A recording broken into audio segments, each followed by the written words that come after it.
Okay, so you got your book of the week. Now here's my book of the week. All right. Okay. James Bond, Volume 2, Number 1. Is this Where the is it? Garth Ennis one? Yes, this is the Garth Oh Ennis one. shit! Yep. I was gonna read. Well, look, tell me about it. Okay. Yeah, like I said, this is Garth Ennis. And for those who don't know who Garth Ennis is, he made The Boys. Mm-hmm. He made The Greatest Run of the Punisher. Preacher. He made Preacher. He made a bunch of other shit. I can name some other shit also, but then we're gonna start like Hitman. I was like, they go deep in the rabbit hole. Point is, he does a lot of fucked up comics, but they're awesome fucked up comics. And now he's writing James Bond. So I got like, whoa, I want to see where this goes. Like I said, I've been reading James Bond comics on here. So, and I know I got a feel of what those comics are like, but I want to see what Garth Ennis does when he steps his toe into it. Because you got to remember, Garth Ennis is British. So he grew up with James Bond.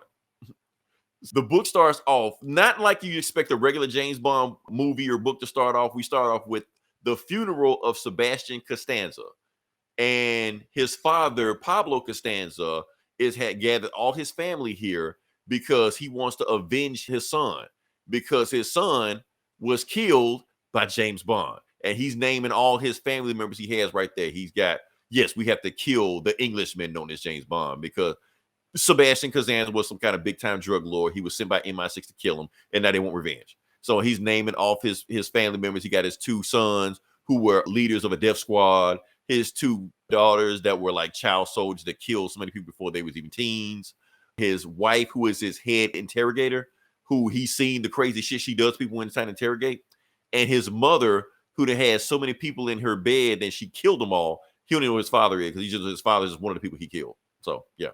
And so he's like, we're going to put all our skills together and show James Bond who's really what. We're going to slice him up and cut his skin off and interrogate him and shove his tongue down and, you know, all this crazy shit. And we're going to show him right before we kill him. And he turns around and James Bond has killed everybody in his family already.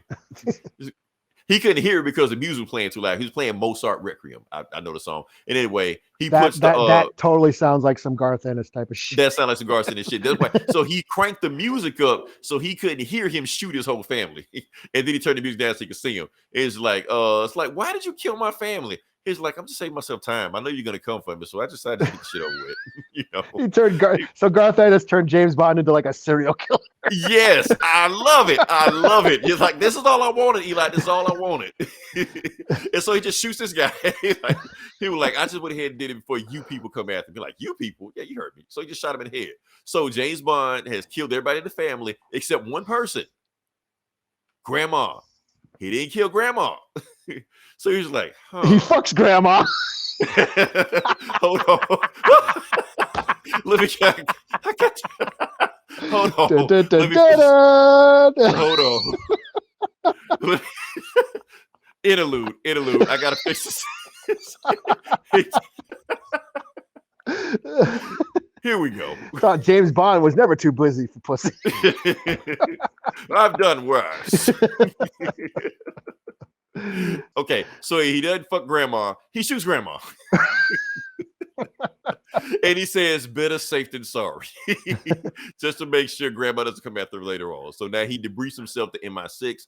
He does the whole thing with Moneypenny, you know, the whole briefing thing and like that. You know, they flirt. Goes in there, the old man will see, and he goes in there, and basically Elm is cussing him out for killing the whole family. Like, I get Sebastian Costanza's answer.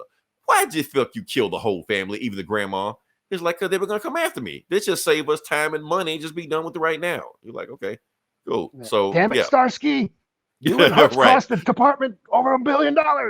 Give me your gun and badge. And basically, he's telling him about his next mission. Next mission he has, he's showing him some footage about 2 monkeys playing with this bomb, and the bomb goes off in the freezer. He's just like, wait a minute, did the bomb, like, did the image pause? He's like, no, the bomb didn't pause. That's the weapon. They made a ice bomb.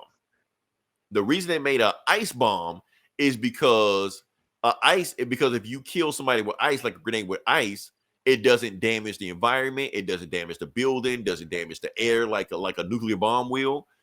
We press a button and it defrosts. Or if it's in extreme heat, it'll defrost on its own anyway. So that means we save the environment and we kill everybody.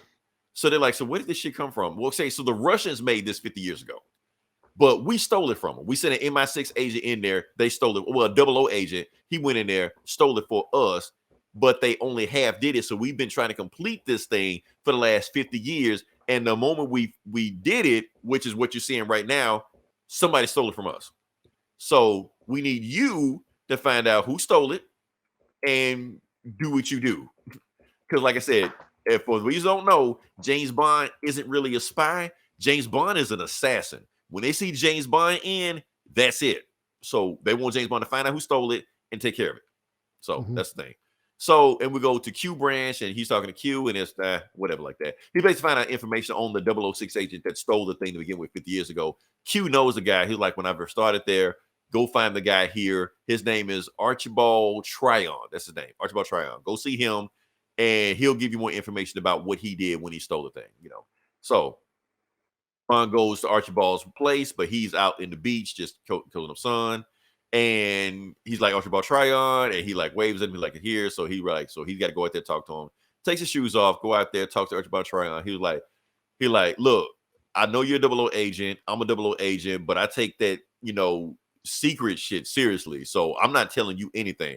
You're like, you got to me think, I already know. I know about the mission in Russia that you did. You're like, oh, okay. So you're like, so tell me what happened there. Like, what's to tell you? I went in there, I banged a whole bunch of beautiful women, a couple fat ones, shot some people, and got out of there. He was like, the things we do for king and country. He like, queen. Like, oh yeah, it's the king. Shit. So that's letting you know that this is recent. I feel like they're still hurting from that. England, British, anyway. Yeah, I guess. Yeah. Sure. Yeah. So anyway, we go past that. And basically it's saying, look, I stole it from them. And so I guess the moment we fixed it, we perfected the formula, they stole it from us. So apparently there had to be somebody on the inside that we're doing. So who was there? We don't know. So while they're having a conversation, a black van parks up behind Bond's Aston Martin, and these 4 people come out of there. And they're just talking, and they're just like, and basically Archibald's telling him that. So I don't know who took it, but the thing is, I do know that the Americans was impressed with what I did, which is good for us because even to this day, we have that Cambridge 5 situation hanging over our head. Even to this day, we are a laughingstock in the intelligence community. And when he said that, I did some digging up on the Cambridge 5. That's a wild ass story. I don't know why there's a movie not made about that. For hopefully somebody make that movie. But anyway, go past that. They're talking, and he basically telling him that basically Archibald thinks we did it by us, the Americans. He think we did it. So, and James Bond is hoping we didn't do it because he's friends with a lot of Americans, like the CIA. He's got a lot of friends in there, and he didn't want to have to go in there guns blazing, taking out CIA agents if they were behind the shit. Meanwhile, those guys behind the black van set up. They got a sniper rifle. James Bond got all the information. He's leaving. And while the guy clicks him back, he sees the glare of the sniper rifle lens there. So Bond already knows what's going on. Like, oh, shit, I'm about to get sniped. So he pulls out the keys to his Aston Martin, hit the key fob. Boom, his Aston Martin blows up. Damn. So, yeah, blows the Aston Martin, blows up the van, blows some guys up. And then Archibald like, what the fuck? And Bond waves, and I don't know if the wave was for him to stay back while I tell you guys, or hey, come on, check this shit out. Let's go fuck these guys up, So these guys are all fucked up. They're rolling around on the ground. One of the women is like blown in half, from the van. The other guy's blown in half like Two-Face. His gun is all fucked up because it was ready to blast. So he tries to use his other hand. Didn't have other hand. It was blown off also. Garth Ennis wrote this book, so that's what you know. And then he's looking around, and standing over him is Bond, and Bond's like, okay, so who were you? And of course, Bond's about to interrogate him. I guess the end, or to be continued. So yeah, so that's the book. So that's why I like this book. Now the thing about that I like this book, like I said, it's the Garth Ennis book. Now what I like about this book, the Garth Ennis isms. Yeah. What I didn't like this book, the Bond isms. Not that I don't like Bond isms.